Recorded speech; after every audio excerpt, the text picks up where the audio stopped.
Okay, guys, hey, I've decided, hey, I've done one video, why not do another?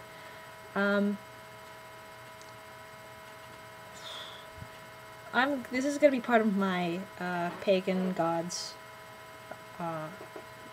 video set, video playlist, I don't know, series, that's the word I'm looking for.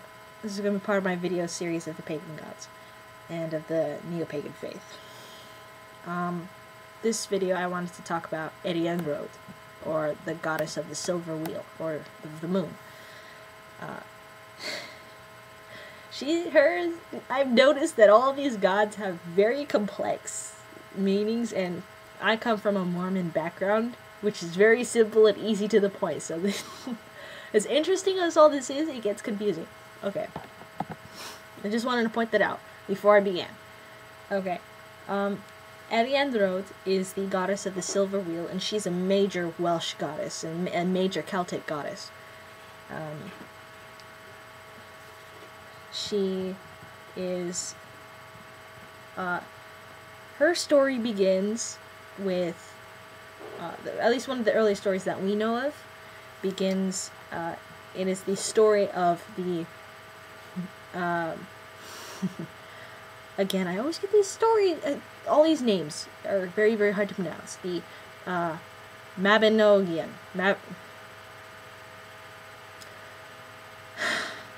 Her story begins with Math.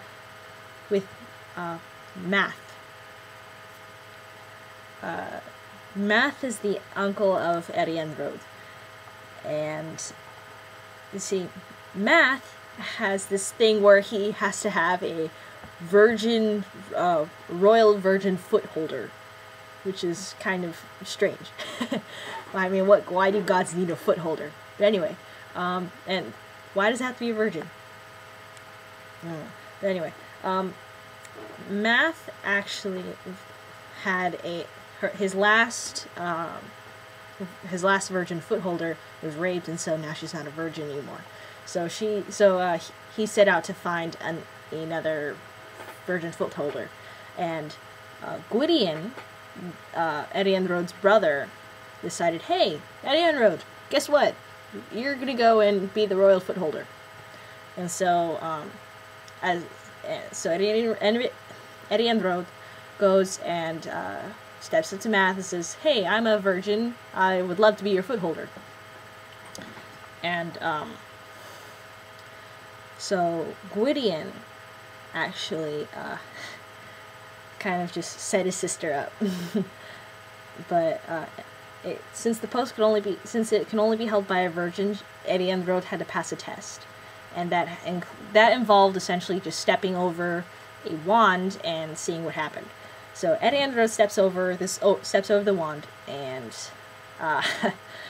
two bundles fall from her, and those two bundles happen to be two sons. So, whoops. Sorry, Math, I'm not actually a virgin, even though Gwydion said that I'm a virgin. Yeah, sorry about that. So, Arianrhod only sees one bundle, and that was Dylan, or Dylan, for the more Americanized version. Dylan he basically was sent to the sea to Math, and was sent to the sea, so he became a sea god. The other son was taken by Gwydion, and so Gwydion just takes the kid and raises him.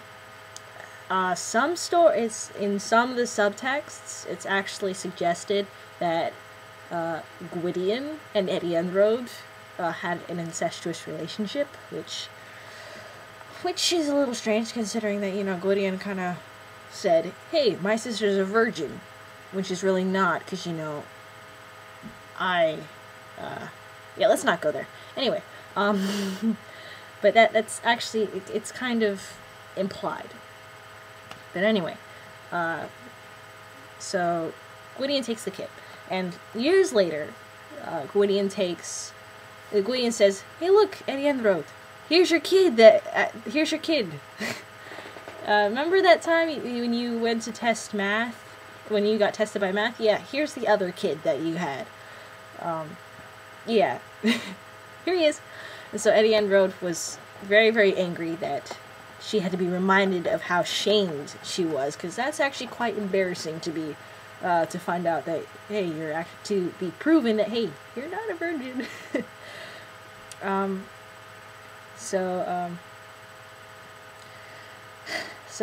She curses.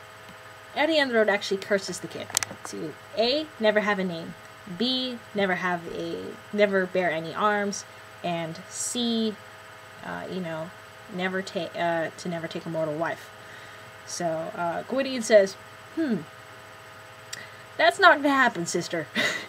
So using trickery and cunning and all of his many, many wiles, he tricks Arianrhod into giving her kid a name, which turns out to be Thlay, thlaw, guffes, which we'll talk about later. Gives him arms and gives him a wife who turns out to be blood-eye wed. And I'll probably make more videos, explaining that in more detail. But essentially, yeah, that's basically what happened. And she got tricked. But as for her aspects, I see her as a mother goddess, but then again, she could also be portrayed as a virgin goddess, or a maiden goddess, considering she was supposedly a virgin when she went to math, when she really wasn't. But she can be seen as a maiden goddess, but I see her more as a mother goddess, because she's also a goddess of reincarnation, because it is said that her castle, Caer Sidi, or Caer Arianrhod, is the place where the dead go in between reincarnations. And so I see her as a mother goddess simply because of that whole reincarnation factor. She's represented by wheels, the color silver, the moon, obviously. And her castle, Caer Arianrhod, is, well, in modern times, it's seen as a castle of glass. But of course, we can't really make that assumption, since in ancient times, they really didn't have glass, period. There was no glass. So, yeah. We like to just think, it's made of glass, but it probably really wasn't. But anyway, she's also a goddess of fertility and of fate, and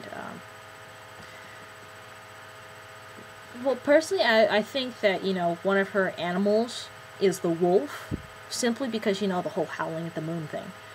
But I'm not saying that anywhere have I seen that a wolf is her symbol, but I personally, I see I think when I think the moon, I think of wolves.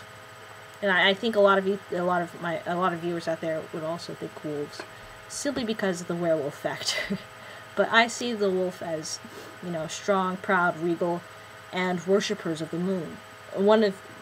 In all honesty, one of the last worshippers of the moon, which is actually quite cool. So yeah. Essentially, that's the story of Arianrhod, and this video is actually starting to get a teensy bit long. So I'm going to... Oh, real quickly, one last thing. She actually has a consort, who has survived in name only, which is actually quite interesting. He's forgotten in all other ways except his name. And no one even knows... I'm looking at it, and I don't even know how to pronounce it. It's N-W-Y-V-R-E. Nwyver, I think. And it's people think that it means the sky or space, but we don't know anything else about this consort, and it's quite possible that we're never going to. Because that small... As unfortunate as it is, that small snippet of our history is lost. And so I'm going to stop there, because this video is seriously starting to get too long. And so comment, subscribe, all that jazz. And I'll see you guys later.